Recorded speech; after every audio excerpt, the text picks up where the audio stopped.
Right breaking news చూస్తున్నారు. చంచల్గూడ జైల్లో ఉన్న అఘోరి అలియా శ్రీనివాస్ కి సంబంధించిన బెయిల్ పిటిషన్ ఇవాళ విచారణ జరగబోతుంది. అయితే ఈ నెల మే 2న రిమాండ్ ముగియడంతో మళ్ళీ కోర్టు ముందర హాజరుపరిచారు. అయితే 14 రోజుల రిమాండ్ ని పొడిగిస్తూ కోర్టు ఆదేశాలు జారీ చేసింది. రిమాండ్ పొడిగించడంతో ఈ నెల 15వ తేదీ వరకు చంచల్గూడ జైల్లో అఘోరి ఉండబోతున్నట్టు తెలుస్తుంది. అయితే తాజాగా బెయిల్ పిటిషన్ దాఖలు చేయడంపై అంటే జైల్లో ఉన్నప్పుడు అఘోరి పేరెంట్స్ వచ్చి కలవడం జరిగింది. ఈ నేపథ్యంలో వాళ్ళ పేరెంట్స్ అఘోరి అలియా శ్రీనివాస్ వాళ్ళ పేరెంట్స్ బెయిల్ పిటిషన్ కోసం అప్లై చేశారు. సో దీనికి సంబంధించి ఆ బెయిల్ పిటిషన్ కి సంబంధించి ఇవాళ విచారణ జరగబోతుంది. అయితే అఘోరికి బెయిల్ వస్తుందా లేదా జైలుకే పరిమితం అవుతుందా అన్న దానికి సంబంధించి ఉత్కంఠ నెలకొంది. ఇవాళ అఘోరితో కుటుంబ సభ్యుల ములాఖాత్ కూడా జరగబోతుంది. అయితే పూజల పేరుతో మోసానికి పాల్పడినట్లు అఘోరి పైన కేసు ఫైల్ అయింది. అయితే నగ్న పూజల పేరుతో అఘోరి బెదిరింపులకు కూడా పాల్పడినట్లు కూడా ఫిర్యాదులు అందాయి. అయితే కేసు నమోదు చేసి పోలీసులు విచారణ చేపడుతున్నారు. రిమాండ్ లో ఉన్న అఘోరిని విచారణకు కోరే అవకాశం కూడా కనిపిస్తుంది. అయితే ఇవాళ బెయిల్ పిటిషన్ పై పోలీసులు కూడా కౌంటర్ దాఖలు చేయనున్నారు. కోర్టు ఎలాంటి ఆదేశాలు ఇస్తుంది అన్న దానిపైన ప్రజెంట్ ఉత్కంఠ నెలకొంది. అయితే ఈ అంశానికి సంబంధించిన మరింత సమాచారం మా ప్రతినిధి గౌతమి అందిస్తారు. రైట్ గౌతమి, ఇప్పటికే అఘోరి చంచల్గూడ జైల్లో ఉంది. సో ఇవాళ తన బెయిల్ కి సంబంధించిన బెయిల్ పిటిషన్ సంబంధించి విచారణ జరగబోతుంది. సో ఏంటి, బెయిల్ వస్తుందా లేదా జైలుకే పరిమితం అవ్వబోతుందా? రైట్ సయ్యద్, అయితే ప్రెసెంట్ మనం చూస్తూ ఉన్నాం 14 రోజుల రిమాండ్ ఏదైతే విధించారో దానికి సంబంధించి మొన్న ములాఖాతులో కూడా మాట్లాడడానికి వాళ్ళ అన్న అలాగే వాళ్ళ అక్క నాన్న కూడా కలవడం జరిగింది. అయితే కలిసిన తర్వాత కొంత శ్రీనివాస్ తో మాట్లాడిన తర్వాత కొన్ని వివరాలు సేకరించారు అని అయితే సమాచారం భద్రతుంది. మరి ఆ రోజు మీడియా ముఖాముఖిగా అడిగినప్పుడు ఏంటంటే మేము అసలు శ్రీనివాస్ ని కలవలేదు, శ్రీనివాస్ మాతో మాట్లాడడానికి కూడా అంగీకరించలేదు అని చెప్పి వాళ్ళ అక్క చెప్పడం జరిగింది. అయితే అదంతా కూడా వాస్తవం కాదు అని అయితే మరొకసారి రుజువు అయింది. ఎందుకంటే ఈ రోజు మళ్ళీ కూడా శ్రీనివాస్ ని కలవడానికి వాళ్ళ అక్క అలాగే వాళ్ళ కుటుంబ సభ్యులు మళ్ళీ వెళ్ళబోతున్నారు. ఇదే కాకుండా అఫీషియల్ గా వాళ్ళకి ఒక లాయర్ కూడా పెట్టుకున్నట్టు కూడా తెలుస్తుంది. ఎందుకంటే గతంలోని శ్రీనివాస్ తరపున వాదించడానికి ఏ లాయర్ లేరు అన్నప్పటికీ గవర్నమెంట్ నుంచి ఒక లాయర్ ని ప్రవేశపెట్టినట్టు కూడా తెలిసింది. అయితే ఈ రోజు వీళ్ళ కుటుంబ సభ్యులు ఒక లాయర్ ని కూడా పెట్టుకొని బెయిల్ పిటిషన్ వేయడానికి అయితే ఈ రోజు మళ్ళీ కూడా చంచల్గూడ జైలుకి వెళ్ళబోతున్నారు అన్న సమాచారం కూడా అందింది. అయితే ఈ బెయిల్ ఏదైతే 14 రోజులు రిమాండ్ అయిపోయిన తర్వాత మళ్ళీ బెయిల్ అప్లై చేసిన తర్వాత అసలు నిజంగానే శ్రీనివాస్ కి బెయిల్ వస్తుందా? ఎందుకంటే కేవలం డబ్బు విషయంలోనే ఈయన అరెస్ట్ అయ్యాడు. ఎందుకంటే కొంతమందికి పూజలు చేస్తానని చెప్పి చాలా మంది దగ్గర డబ్బులు తీసుకున్న కేసులోనే ఇతను అరెస్ట్ చేశారు. కాబట్టి బెయిల్ వచ్చే అవకాశాలు ఉన్నాయని మరికొంతమంది వాదిస్తూ ఉన్నారు. అయితే కేవలం డబ్బులు మోసం చేశాడు, మళ్ళీ ఆ బ్యాంక్ బ్యాలెన్స్ అన్ని కూడా ఉన్నాయి కాబట్టి ఎవరి డబ్బులు వాళ్ళు తిరిగి ఇచ్చేసి మళ్ళీ ఇవన్నీ కూడా చేయకుండా ఉండమని హెచ్చరించి బెయిల్ ఏమైనా ఇచ్చేసి వదిలిపెడతారా అని చెప్పి కూడా మరికొంతమంది కంగారు పడుతున్న పరిస్థితి కనిపిస్తుంది సయ్యద్.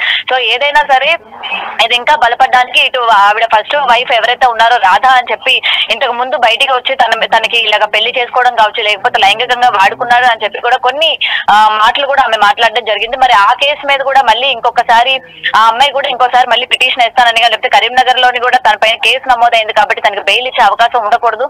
మళ్ళీ ఈ కేసు బలపడడానికి నేను మరికొన్ని ఆధారాలు చూపిస్తాను, ఇంకా నా దగ్గర ఉన్నాయి, ఇంకా ఎవరెవరు అమ్మాయిలు అయితే మోసపోయారో దాదాపు ఇక్కడ హైదరాబాద్ లోనే 4 నుంచి 5 అమ్మాయిలు ఉన్నారు, తను పెళ్లి చేసుకున్నారు, అలాగే డబ్బులు ఇచ్చిన వాళ్ళు కూడా ఉన్నారు, వాళ్ళందరూ కూడా బయటకు వస్తారు. ఇంకా ఈ కేసు బలపడడానికి తన వంతు సాయం తను చేస్తానని చెప్పి కూడా పలుమారు సార్లు తను మాట్లాడడం కూడా జరిగింది. మరి ఇప్పుడు ఎలా అయినా సరే బెయిల్ రాకుండా ఉండాలి అని చెప్పి కూడా చాలా మంది అనుకుంటున్నప్పటికీ ఇటు శ్రీనివాస్ కుటుంబ సభ్యులు మాత్రం ఇటు బెయిల్ రావాలి అని చెప్పి, ఎందుకంటే గతంలోనే కూడా వాళ్ళ నాన్నగారు అంటే మొన్న మీడియాతో మాట్లాడినప్పుడు కూడా వాళ్ళ నాన్నగారు నా దగ్గర చాలా ఆధారాలు ఉన్నాయి, నేను చాలా సేకరించాను, ఎవరు ఇరికించారు శ్రీనివాస్ నాకు తెలుసు, ఆధారాలన్నీ చూపించి బయటికి తీసుకొస్తాను, మీ అంత చూస్తాను అని చెప్పి కూడా వాళ్ళ నాన్నగారు మాట్లాడిన తీరు కూడా ఒక్కసారి మనం చూసుకోవాలి. ఎందుకంటే ఈ రోజు మళ్ళీ కూడా అసలు వీళ్ళ దగ్గర ఏ ఆధారాలు ఉన్నాయి, ఎటువంటి ఆధారాలు ఉన్నాయి, అలాగే ఈ పూజలకి సంబంధించి ఏమైనా వీళ్ళు పూజలు చేయించుకోలేదు, కేవలం డబ్బులు భక్తి రూపంగా ఇచ్చాము సమర్పించుకున్నాము అని ఏమైనా ఇట్లాంటి సంబంధించి ఆధారాలు ఏమైనా తీసుకొస్తారా, లేకపోతే తప్పుదోవ పట్టించడానికి ఈ విధమైన మాటలు ఏమైనా మాట్లాడతారా అన్న దానిపైన కూడా ఇంకా తెలియాల్సింది Syed. Right, thank you Gautami, thanks for the update. అయితే అఘోరి అలియాస్ శ్రీనివాస్ ప్రజెంట్ చంచల్గూడ జైల్లో ఉన్నారు. అయితే ప్రజెంట్ ఇవాళ బెయిల్ పిటిషన్ పైన విచారణ జరగబోతుంది. బెయిల్ పిటిషన్ విచారణ జరిపిన తర్వాత అఘోరికి బెయిల్ వస్తుందా లేకపోతే జైలుకే పరిమితం కాబోతున్న దానిపైన ఉత్కంఠ నెలకొంది. అయితే పూజల పేరుతో మోసం చేసి అఘోరి మోసం చేసిందని చెప్తూ ఒక మహిళ కేసు ఫైల్ చేయడంతో పోలీసులు అఘోరిని అరెస్ట్ చేసి కోర్టు ముందర హాజరుపరిచారు. అయితే కోర్టు అడిగినప్పుడు లాయర్ని పెట్టుకోగలరా అంటే నా అంత స్తోమత లేదు అని చెప్పిన నేపథ్యంలో కోర్టే ఒక లాయర్ని అరేంజ్ చేసింది. అయితే దానికి సంబంధించి ప్రజెంట్ అయితే అఘోరి పేరెంట్స్ కూడా ములాఖాత్లో భాగంగా అఘోరి అలియాస్ శ్రీనివాస్ని కలిశారు. సో ఈ నేపథ్యంలో వాళ్ళు లాయర్ని అరేంజ్ చేసుకుని బెయిల్ పిటిషన్ కోసం అప్లై చేయడం జరిగింది. అయితే 14 రోజుల రిమాండ్లో అఘోరి ఉన్న నేపథ్యంలో ఈ నెల 15వ తేదీ వరకు చంచల్గూడ జైల్లో ఉండాల్సి వస్తుంది. కానీ ఇవాళ బెయిల్ పిటిషన్ అప్లై చేయడంతో ఆ బెయిల్ పిటిషన్కి సంబంధించి విచారణ జరగబోతుంది. అయితే ఆ బెయిల్ పిటిషన్కి అగెయిన్స్ట్గా కూడా అధికారులు క్రాస్ పిటిషన్ వేయబోతున్నారు. విచారణకు ఆదేశాలు ఇవ్వాలని కూడా అధికారులు కోర్టుని అడిగే అవకాశం కనిపిస్తుంది. సో ఈ నేపథ్యంలో ఈ అంశానికి సంబంధించి మరింత సమాచారం మా ప్రతినిధి శ్రావణి లైవ్లో అందిస్తారు.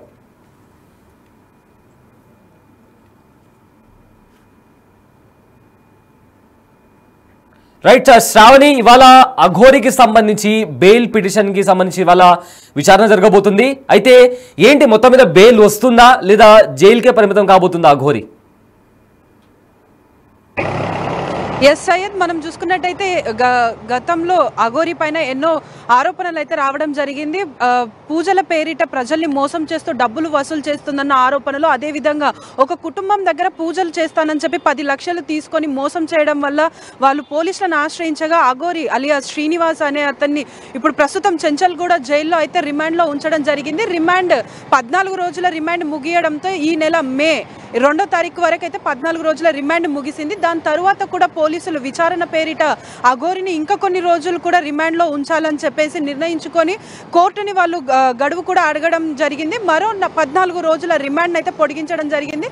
అంటే దాదాపుగా మే 15 వరకు కూడా అఘోరి అలియాస్ శ్రీనివాస్ యొక్క రిమాండ్ సమయం అనేది ఈ నెల 15 వరకు కూడా కొనసాగనుంది. కానీ ఈ తరుణంలో ఈ నెలలో అఘోరికి సంబంధించినటువంటి వాళ్ళ పేరెంట్స్, వాళ్ళ బంధువులు కూడా వచ్చి పిటిషన్ అనేది దాఖలు చేయడం జరిగింది. అంటే తనని బయటికి తీసుకొచ్చే ఉద్దేశంతో బెయిల్ ఇవ్వడం కోసం వాళ్ళు పిటిషన్ అయితే దాఖలు చేయడం జరిగింది. కానీ ఆ పిటిషన్ ప్రస్తుతం ఈ రోజు కూడా తనని కోర్టుకు తీసుకెళ్లి విచారించే అవకాశం ఉంది. అదేవిధంగా ఇప్పుడు దానికి బెయిల్ ఇస్తారా ఇవ్వరా, తను జైలుకే పరిమితం అవుతారా అన్న అంశాలపైన కూడా ఉత్కంఠమైన వాతావరణం నెలకొంది. ఎందుకంటే ఇప్పటి వరకు కూడా ప్రస్తుతం పోలీసులకి వారు విచారించినప్పటికీ కూడా ఎలాంటి వివరాలు అయితే అఘోరి ఇవ్వడం లేదని చెప్పేసి తెలుపుతున్నారు. సో దీని ప్రకారంగానే వారు కోర్టుని కూడా ఇంకా కొంచెం గడువు అడిగిన నేపథ్యం కనిపిస్తుంది. అందులో భాగంగానే ఇప్పుడు అఘోరిని విచారించడానికి తన యొక్క అంటే తను ఎవరెవరిని మోసం చేసింది, ఎందుకోసం మోసం చేసింది, అంటే వాళ్ళు ఆరోపిస్తున్నట్టుగా నిజంగానే తను పూజలు చేస్తానని చెప్పి డబ్బులు తీసుకోవడం, అదేవిధంగా నగ్న పూజల పేరిట కూడా బెదిరింపులకు పాల్పడిందనే ఒక ఆరోపణ కూడా ఉంది. ఈ ఆరోపణలన్నీ కూడా నిజమేనా కాదా అన్న విషయాలన్నింటినీ కూడా పోలీసులు తెలుసుకోవడం కోసం అయితే గడువుని పొడిగించమని చెప్పేసి అడిగారు. దాని ప్రకారంగానే కోర్టు కూడా గడువు అనేది ఈ నెల 15 వరకు ఇవ్వడం జరిగింది. దానికోసం ఇప్పుడు 15వ తారీఖు కంటే ముందే ఈ రోజు వాళ్ళు కోర్టుకు వెళ్ళి పిటిషన్ కూడా అప్లై చేసే, అంటే బెయిల్ పిటిషన్ అప్లై చేసే అవకాశాలు ఉన్నాయి. కాబట్టి వాళ్ళ పేరెంట్స్ కూడా ఇక్కడికి రాబోతున్నట్టుగా సమాచారం ఉంది. అదేవిధంగా తనని కోర్టుకి తీసుకెళ్లే ఎస్కాట్ లిస్ట్ లో కూడా శ్రీనివాస్ పేరు అలియాస్ అఘోరి పేరు కూడా ఉండడం అనేది అయితే తెలుస్తుంది. సో ప్రస్తుతం అయితే మనం వేచి చూడాలి, తనకి బెయిల్ వస్తుందా లేకపోతే తను జైలుకే పరిమితం అవుతాడన్న విషయాలు కూడా చూడాలి సయ్యద్.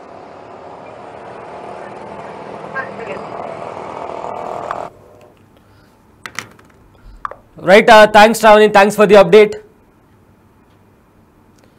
అయితే అఘోరి అలియాస్ శ్రీనివాస్ చంచల్గూడ జైల్లో ఇప్పటికే రిమాండ్ ఖైదీగా ఉన్న నేపథ్యంలో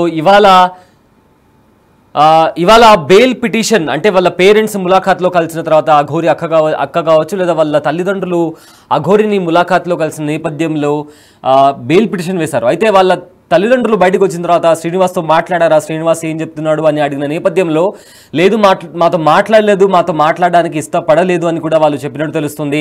అయితే మొత్తానికి మోసం చేసి, అంటే పూజల పేరిట మోసం చేసిన అఘోరి అలియాస్ శ్రీనివాస్ను పోలీసులు అరెస్ట్ చేశారు. అరెస్ట్ చేసిన తర్వాత కోర్టు ముందర హాజరుపరిచారు. కోర్టు కూడా రిమాండ్ విధించింది.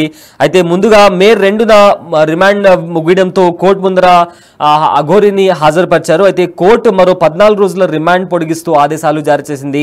ప్రజెంట్ అఘోరి రిమాండ్ పొడిగింపుతో ఈ నెల 15వ తేదీ వరకు కూడా చంచల్గూడ జైల్లో అఘోరి ఉండాల్సి ఉంది. అయితే తాజాగా అఘోరి బెయిల్ పిటిషన్ వేయడంతో దానికి సంబంధించి ఇవాళ విచారణ జరగబోతుంది.